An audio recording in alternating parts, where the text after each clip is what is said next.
Okay, so I want to talk to you about the difference between manifesting money and manifesting a successful coaching business. Because oftentimes, because I work with coaches, they get it, they actually entangle them, and they're actually two different manifestations. The reason I say that everything to do with being very aware that first money, there is an energy to money. That's why when we talk about, during the sales process, and money is an energy, is an equal energetic exchange. It's your energy, right? Your coaching, your support in exchange for that person's resource, which is money, which they obtain from, the energy that they put into something else. Perhaps it's through their workplace, or perhaps they own their business, whatever it is, but it is an equal energetic exchange. So first, understanding that element of it.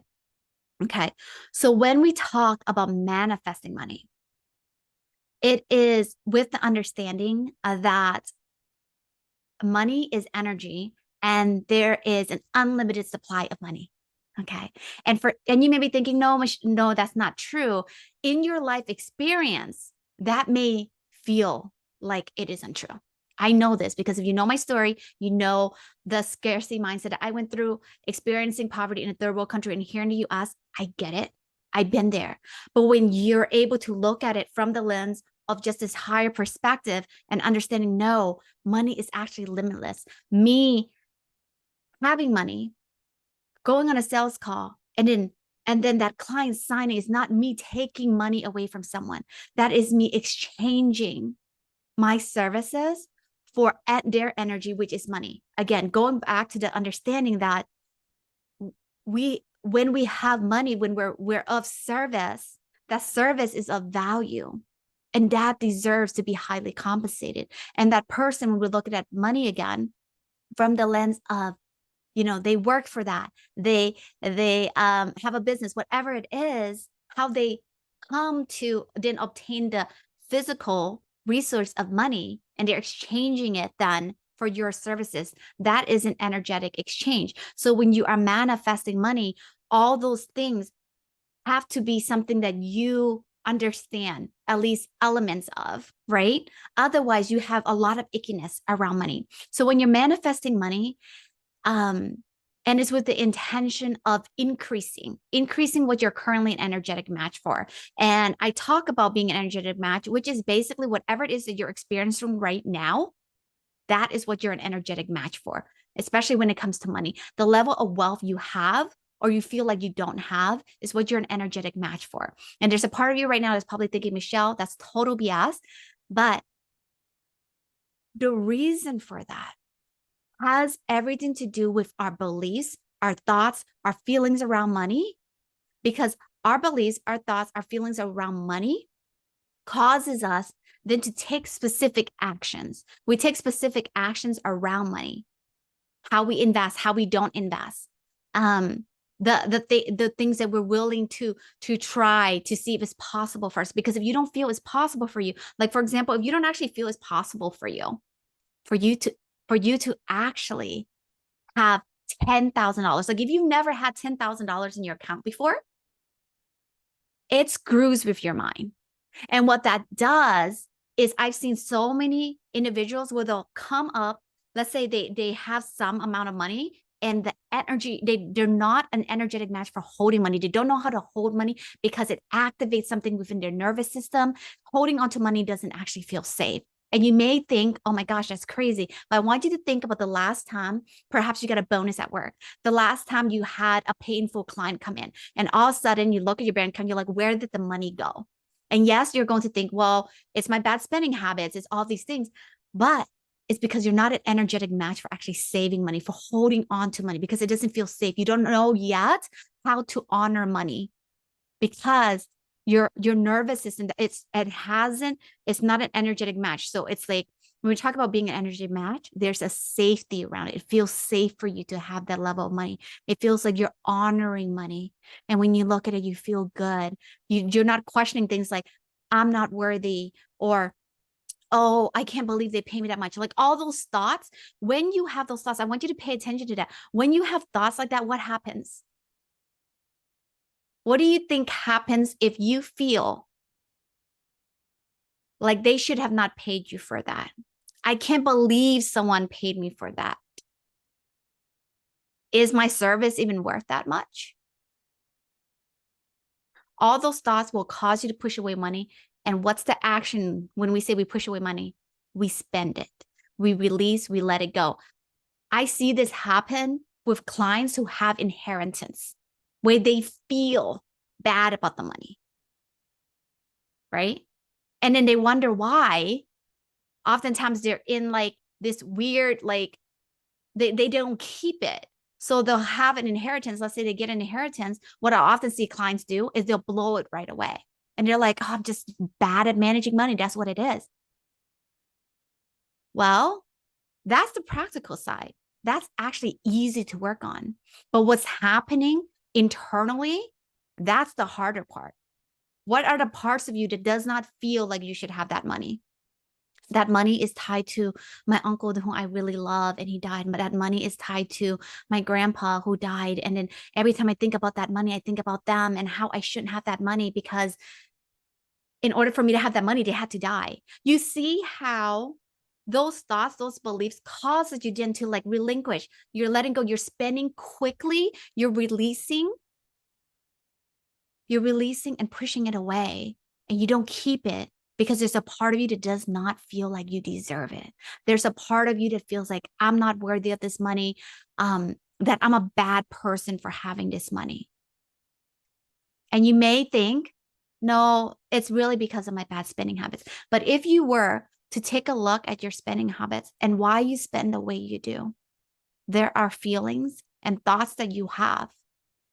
And that is what we focus on. We focus on that because we want to see if we can help you create belief system that is more supportive with what it is that you actually desire, what it is that you value.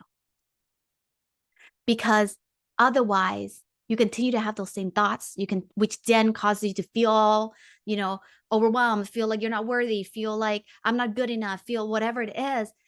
And then you take action that then makes you an energetic match for what it is that you actually don't want. Instead, we work on really helping you to untangle that, to release those blocks, to really take a look at your thoughts that then creates those feelings. And then out of that, you have like this belief system that isn't serving you. So that's all being an energetic match is. Okay. So I hope that's landing for you. So when we talk about the physical manifestation of money, what you're then focusing on is attracting that energy to you.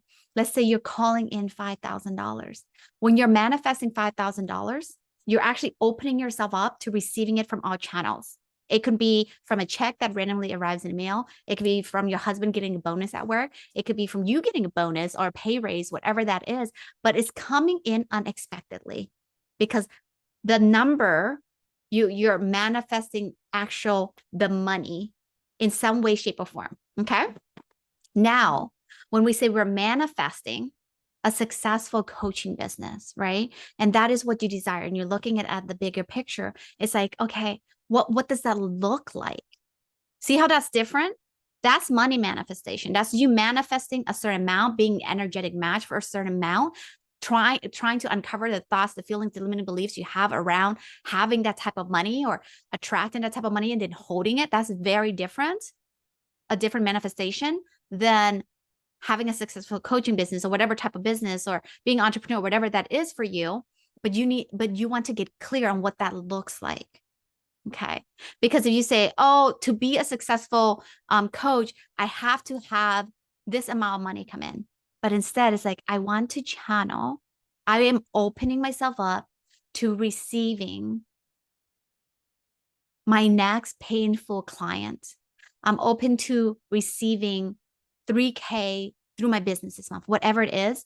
And then what that'll do is, especially when you're manifesting a successful coaching business, the focus is on, again, the thoughts, the feelings that you have as though you already have it, as though you already are a successful coach.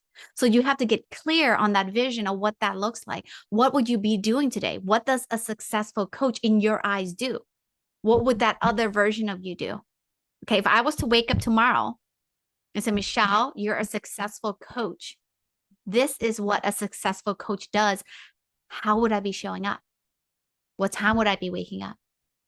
How would I be interacting with my clients? What would I be doing? What would be the activities that I would take part in? Because being a successful coach, what I've noticed time and time again is I'll have people tell me that, oh, she's doing all these things. And they list like a bajillion things. And I was like, anchor in, get clear on the things that you're doing. Because that vision of you caught glimpses of what's possible for you, but you made it impossible. I want you to hear me.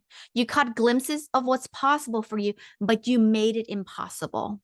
You want to cram in 24 hours into a day and say that is your vision for being a successful coach. And if you were to actually tune in to what it is that you desire and you want, I'm willing to bet that that's not it. You working nonstop, not spending any time with your family, not cultivating your relationship with your partner, not having fun with your friends, not being there for the people who matter most to you, I'm willing to bet that that isn't it. So you have to get clear on what is it that you truly want.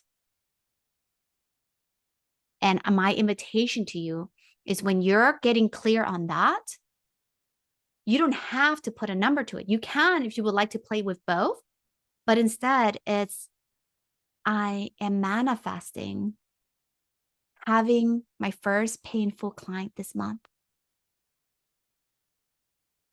I am manifesting being a coach who consistently shows up and have people who are ready to work with her. Well, what would she be doing? How then would she be showing up? I'm willing to bet she's not working 22 hours in a day. It's only 24. So getting clear on that, really anchoring in, okay? Writing it out, visualizing. I'm a big visualizer. Sometimes I'll write things out, but for the most part, for me, I can really feel it. I can really see it. And if you're not someone who's like a specific manifester where you can't really see details, totally okay. Anchor into the feelings, the emotions that you would be having, because that's going to give you clues as to like, oh, as you're doing those activities, like, oh, this is more of what it is that I was feeling when I'm activating that. And then following again, always the next aligned action, next step, trusting. I always trust that God is going to lead me to my next step. And because of that, so many things have been revealed to me where I have felt confusion and I'm not sure, but I can trust that God knows all. He can see all. He knows what my next step is, even when I don't know what it is. And it's me doing my part. It's me anchoring in and saying, yes, this is part of the manifestation process. This is part of me doing my part in co-creating this, the life, the business that I desire. And so again, the two distinction that is very important is like when you're manifesting money, first is really understanding the energy, the frequency of money, taking a look at the limiting beliefs that you have. Okay. And if you feel like I don't have any limiting beliefs, well, if you're experiencing whatever you're experiencing financially right now is a result of what you're an energetic match for. Okay. I know it sounds harsh, but it's true. It was hard for me too. Like when I first heard of all this stuff, I was like, this is BS. I worked hard all my life, blah, blah, blah, like all those beliefs. And it's like really getting clear on that because that's going to be those blocks that you're going to work through. There's a process that's laid out inside of Attract Abundance Sisterhood that really takes you through to really help you begin like the manifestation process, really understanding what are some of the beliefs that are coming up for you? What are the thoughts, the feelings that you have that feels like you're not worthy, that feels like you're not good enough, that feels like you're a bad person, whatever it is, all those things. So that way you can transition and become an energetic match for what it is that you actually desire. And on the other side, or both, you're like, I want to focus right now on having a successful coaching business, getting clear on what that actually looks like for you. Because so far, if you're just being honest with yourself, you haven't really had clarity on what it is that actually looks like for you. Instead, you cut glimpses of what that looks like for Michelle, what that looks like for someone else, what that looks like for another coach that you feel inspired by. But it's like, what actually feels good to me? It's like, what does that look like? Is there a specific number that's tied to it? It's totally okay if it's a specific number, because that means you're trying to channel money through a very specific thing, which is your business. versus just channeling in money and being open to all the possibilities and ways that it comes through. Two different manifestations, two different things. So my invitation to you, especially if you're newer to this or you've been doing this for a long time and you haven't seen success, is to actually separate the two. Okay. You have your money manifestation. Okay. Decide if you want to manifest money and being open to it being available to you through all channels, or if you want to manifest a successful coaching business, what that looks like for you, getting clear on that. What are the same? It's the same process, right? You know, in Attractor Abundant Sisterhood, I tell the ladies all the time, I talk about money because it's something tangible. It's something that you can work with. It's something that you can see physically increase and decrease, whatever that looks like. But the manifestation process remains the same, whether you're manifesting a successful coaching business, love into your life, a vibrant relationship, friendships, whatever that is. It's the same process. It's just, I don't want you to have so many things that you're trying to manifest at once, because what will then happen is what we focus on expands. Okay. Our reticular activating system is designed so that we can, when we say something is important, we like to think that every single thing is important. And yes, those things all matter to us. But in this season, what are the things that are priority for you right now? And my invitation to you is getting clear on that. So that way, when you're manifesting from this place of clarity, from this place of desire. But before you can do that, it's doing that deeper work of really beginning to clear up all those things, all the clutter, right? It's like having a closet where you have all these like limiting beliefs, all the things from childhood or maybe like from corporate that you have tucked away in like the closet. And, you know, unlike a closet where we can actually declutter, the mental clutter requires us to actually take a look at it, and then replace it with something else that is actually more life-giving for us. And the reason for this is because energy doesn't actually ever go away. Instead, it needs to be transmuted. Okay, that just means that we transition it. We take that and we're like, okay, is this belief serving us? What's another belief that is actually serving me? And how can I anchor into that?